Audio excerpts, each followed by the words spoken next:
Assalamualaikum warahmatullahi wabarakatuh. Waalaikumsalam warahmatullahi wabarakatuh. Di sini kami akan mempresentasikan hasil kerja kelompok kami yang berjudul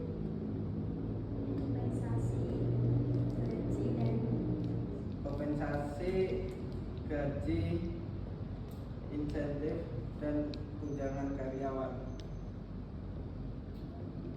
Beranggotakan saya Gilang John Wiryadana, Saya Rini Sudianisi.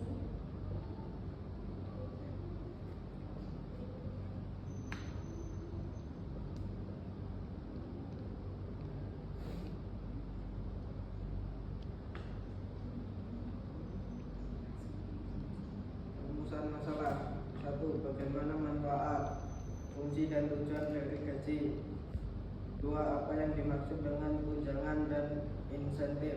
3. Apa tujuan dari tunjangan.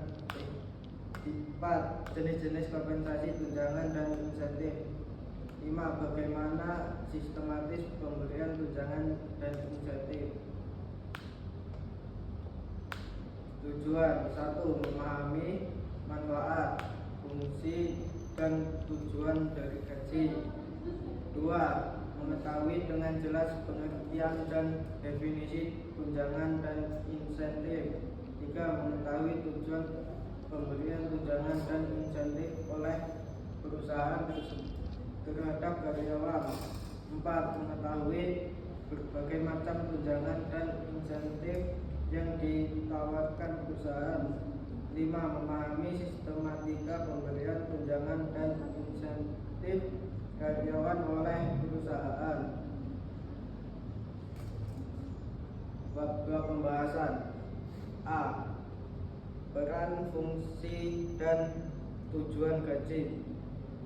Menurut Poewono 1982,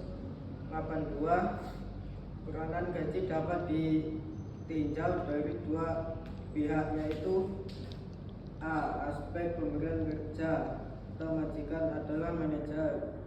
Gaji merupakan unsur pokok dalam menghitung biaya produksi dan komponen dalam menentukan harga pokok yang dapat menentukan kelangsungan hidup perusahaan. B. Aspek penerimaan kerja. Gaji bukanlah merupakan satu-satunya motivasi karyawan dalam berprestasi, tetapi gaji merupakan salah satu motivasi penting yang ikut mendorong karyawan untuk berprestasi, sehingga tinggi rendahnya gaji yang diberikan akan mempengaruhi kinerja dan kesetiaan karyawan. Pengertian intensif adalah sebagai sarana motivasi yang mendorong para karyawan untuk bekerja dengan kemampuan yang optimal, yang dimaksudkan sebagai pendapatan ekstra di luar gaji atau upah yang telah ditentukan. Pemberian intensif dimaksudkan agar dapat memenuhi kebutuhan para karyawan dan keluarga mereka. Istilah sistem intensif pada umumnya digunakan untuk menggambarkan rencana-rencana pembayaran upah yang dikaitkan secara langsung atau tidak langsung dengan berbagai standar kinerja karyawan atau profitabilitas organisasi. Jenis-jenis intensif dalam suatu perusahaan harus dituangkan secara jelas sehingga dapat diketahui oleh karyawan dan oleh perusahaan tersebut. Dapat dijadikan kontribusi yang baik untuk dapat menambah gairah kerja bagi karyawan yang bersangkutan. Dan menurut para ahli manajemen, jenis-jenis intensif tersebut adalah pitchfork adalah teknik yang digunakan untuk mendorong kinerja kerja karyawan berdasarkan hasil pengerjaan karyawan yang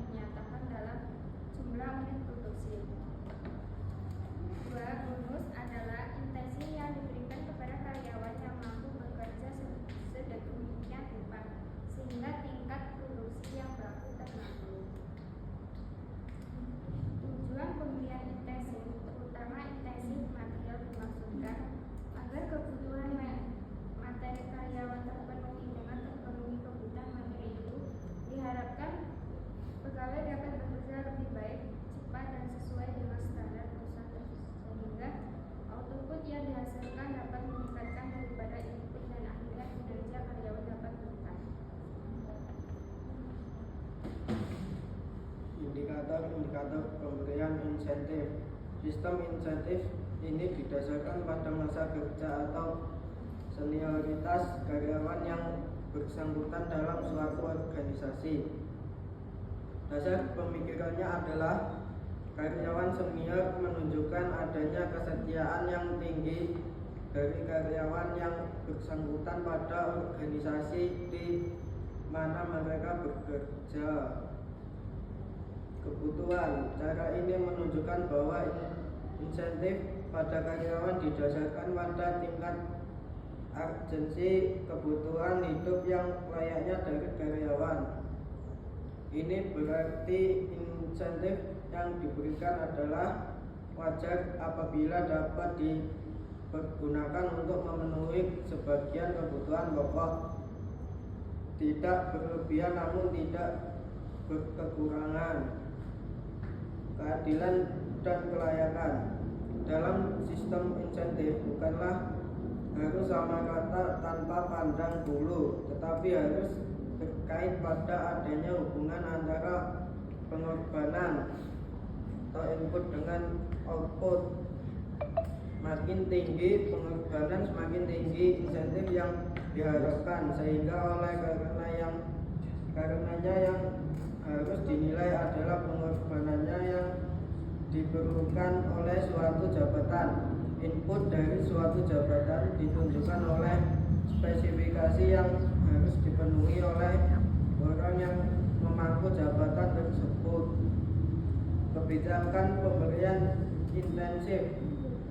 intensif merupakan salah satu jenis penghargaan yang dikaitkan dengan prestasi kerja. Semakin tinggi prestasi kerja, semakin besar pula insentif yang diberikan. Selanjutnya, manfaat sukarela merupakan manfaat yang biasanya akibat dari keputusan sepihak manajemen di beberapa perusahaan dan dari negosiasi manajemen dengan serikat pekerjaan. Di antaranya, pembayaran untuk waktu tidak bekerja, perawatan kesehatan, asuransi jiwa, rencana pensiun. Selanjutnya, jenis-jenis tunjangan. Para pemberi kerja memberikan sebagian besar tunjangan secara sukarela, namun hukum mewajibkan tunjangan yang lainnya: tunjangan pengangguran, tunjangan karyawan, tunjangan kesehatan. Tunjangan tidak wajib meliputi pembayaran saat tidak bekerja, perawatan kesehatan, asuransi jiwa, rancangan pensiun, rancangan opsi saham karyawan, tunjangan tambahan ketika menganggur dan pelayanan karyawan. Pembayaran saat tidak bekerja, cuti dibayar, cuti sakit, dan jeda dibayar. Jenis-jenis lain bayaran saat tidak bekerja. Meskipun cuti dibayar dan cuti sakit mencakup porsi terbesar bayaran saat tidak bekerja, ada banyak jenis lain yang digunakan perusahaan, seperti tugas pemasyarakatan sebagai juri, bertugas untuk angkatan bersenjata, atau pada saat terjadi pemilihan umum. Satu, perawatan kesehatan, asuransi jiwa, rancangan pensiun, rancangan opsi saham karyawan. Tujuan tidak wajib. Kategori utama tunjangan tidak wajib meliputi bayaran saat tidak bekerja, perawatan kesehatan, asuransi jiwa, rancangan pensiun, rancangan opsi saham karyawan, tunjangan tambahan ketika menganggur, dan layanan karyawan. Bayaran saat tidak bekerja, cuti dibayar, cuti sakit dan jeda dibayar, cuti pajak. Selanjutnya, jenis-jenis lain pembayaran saat tidak bekerja. Meskipun cuti dibayar dan cuti sakit mencakup porsi terbesar bayaran saat tidak bekerja, ada banyak jenis lain yang digunakan perusahaan: perawatan kesehatan, asuransi jiwa, rancangan pensiun, rancangan opsi saham. Tujuan diberikan tunjangan meningkatkan moral karyawan